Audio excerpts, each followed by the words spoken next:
So as Indigenous peoples and First Nations, we have always understood that we live in a finite environment, one where resources become depleted or run out when consumerism abounds.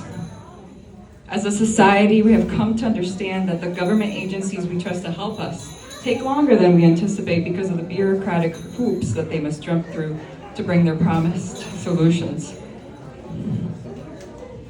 Because everyone plays a role in this climate crisis, what the corporations deem their target market, have control over is the amount we consume.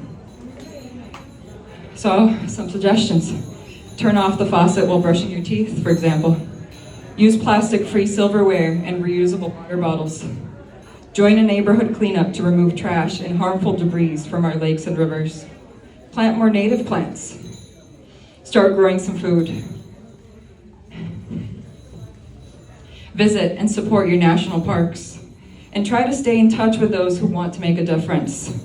When we get together to discuss and celebrate our achievements, we can also plan for more action. Stay engaged all year long and make it a point to not isolate yourself in your frustration, because power lies in our numbers. Sign petitions that align with environmental initiatives. Inform yourself on the environmental restoration efforts led by Indigenous communities who have been caring for this continent for thousands of years.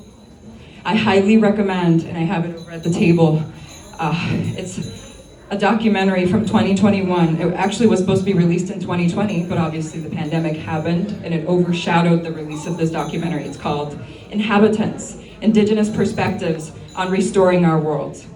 And you'll get a better glimpse on how you can begin to make a difference. Talk to your neighbors. Talk to the people around you. Talk to people at work. Get together in groups. Join the larger groups. Get out in the streets. And if it's necessary, pressure Congress.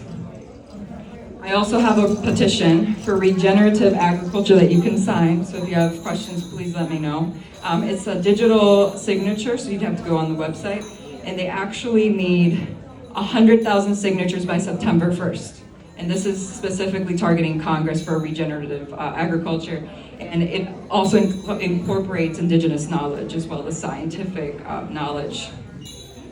I encourage you to join organizations like Keep Orlando Beautiful and any organization that keeps our neighborhoods and bodies of water clean. And to close, I'd like to read a quote.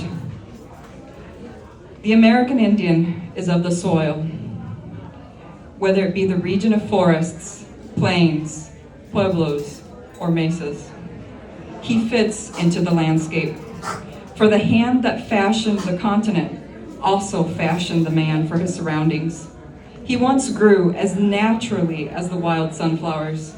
He belongs, just as the buffalo belonged. Luther Standing Bear, Oglala Sioux Chief. Thank you very much. Would anyone like